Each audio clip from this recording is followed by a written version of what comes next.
Hello YouTubers, here we have Masmorra, the Dungeons of Arcadia. There's the set of miniatures from the top row of the extras that you get in the box. So I chose a miniature to paint at random, and the lucky mini was Damian. I'm pretty rusty, haven't painted for quite a while, so it's going to be interesting to see how he turns out. He looks to be a white knight with gold trim and purple, so shouldn't be too difficult. Let's see how we do.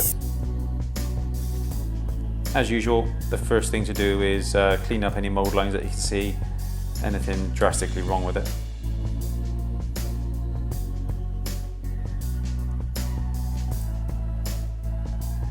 I undercoated the miniature with Vallejo grey primer.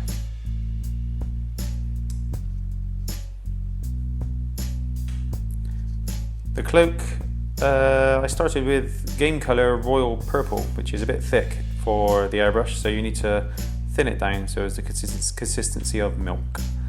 But this is a lovely deep purple to start.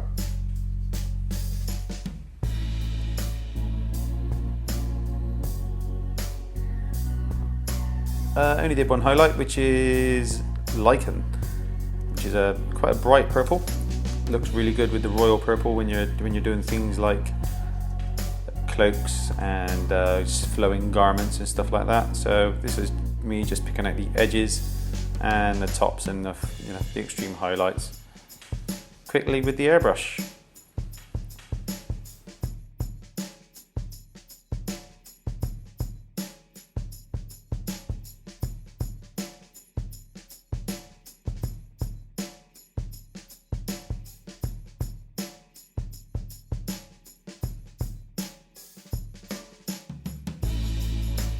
Looks like he got trousers on and like an undergarment underneath his armour, so I just picked up a German grey, nice plain flat German grey.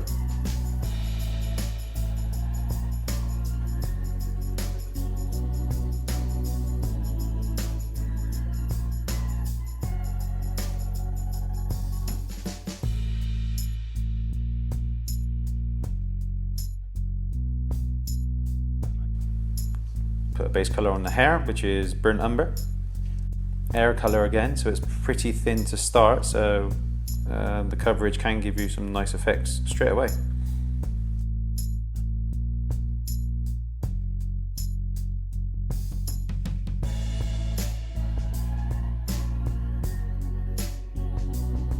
Sandy brown was the first colour I put on the face. I haven't done any painting for quite a while. So I went in with sandy brown to start, to give me a base coat.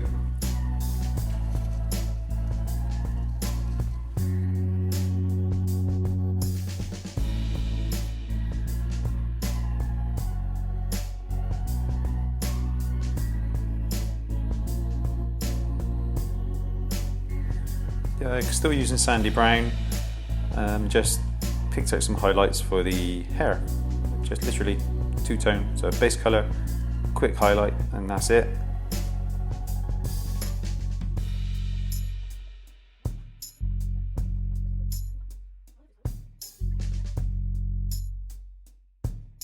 Carried on with some sandy brown on the eyebrows and the scar, and I applied a bit of a black wash over the hair and some of the facial areas. I used the Citadel Known oil to do some of that. I'm going to go back in now and carry on tidying it up. So this is white, Model Air white, which is quite thin for painting. I think I thinned it down a little bit more, and I'm just trying to make those eyes and teeth really glow.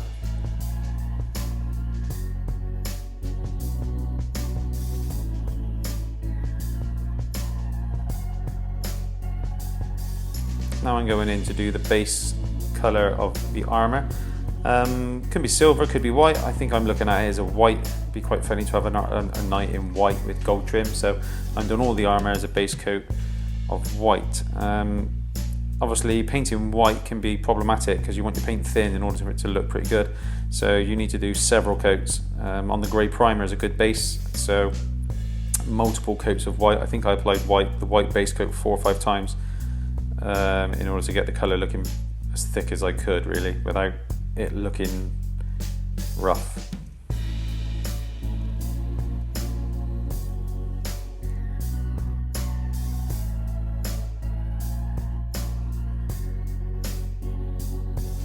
What was Flattan is sandy brown. Realised that the face looked rubbish, so I went back in and I was trying to bring the face colour up a little bit and make it look a little bit better than it does. Again, I haven't painted for quite a while, but the Flattan brings out the face quite well, and it looks okay. Gunmetal. This is the shield. Just getting some metal colours on there. And the sword.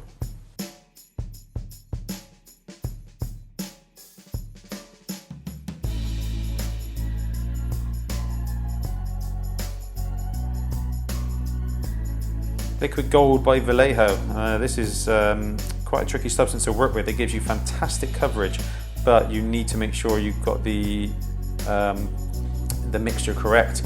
As you can see at the bottom of that bottle, you can see the liquid bubble moving around, which means that the pigment is not stuck to the bottom of it. You can just see it there. You need to use alcohol to thin this as well. It doesn't thin with water, and ideally you want a separate container, because if you leave the lid off of it, it evaporates and your paint gets ruined. So I use a little dropper tool to transport some paint out, 4 or 5 drops hopefully. And you must use alcohol to keep the paint alive and to keep the pigments going. It doesn't take long for it to die. But the coverage you get with this paint is remarkable, so it's highly recommended, but you will need some alcohol to clean your brushes and to keep your paint thin.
This is liquid silver, which is the same as the liquid gold by Vallejo.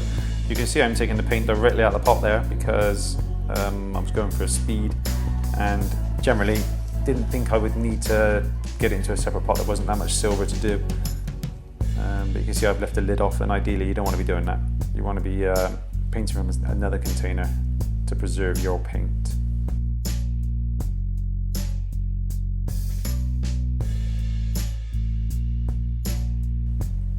The sleeves of the Knight of Damian, there's some little dots there which could be anything, so I decided to make it look more like chainmail.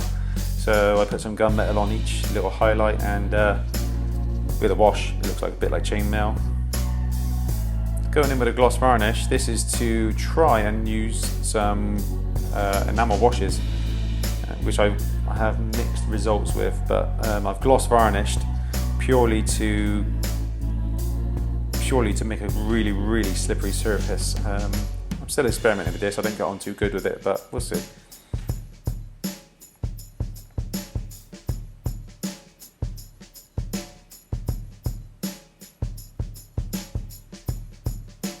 So this is an enamel wash, which I'm trying to get to flow into the recesses and the crevices, but it doesn't go that well. I'm not that happy with it. I mean, I could have went back in and cleaned it with a cotton bud or another paintbrush, but to be honest, it's a board game miniature, and it's just not really the end of the road if it doesn't look too good. But again, I'm just trying to get the whites of the eyeballs, just trying to get the wash to flow around the eyes, like so, just so we can actually line the eyes and make sure it goes in. And then we take a matte varnish and we varnish it all back down again and seal in the wash. Take away the shine.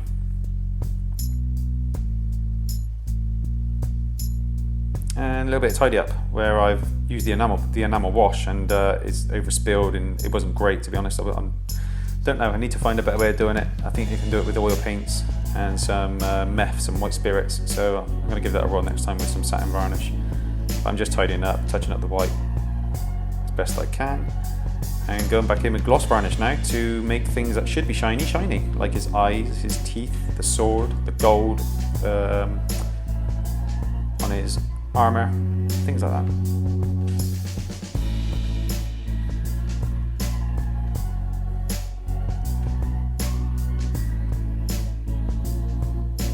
Painted some cobblestones on the floor. I don't normally do that. I normally use, you know, earth or stones or sand or something like that. But again, it's a board game miniature, so I just thought, sod it, I'll paint some crazy paving or something on there and just give the effect that is actually stood on the cobbles, pretty much like the game is. It looks okay. It is what it is.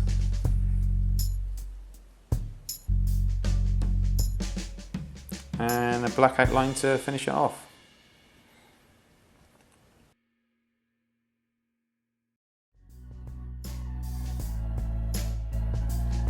And there's the finished Damian.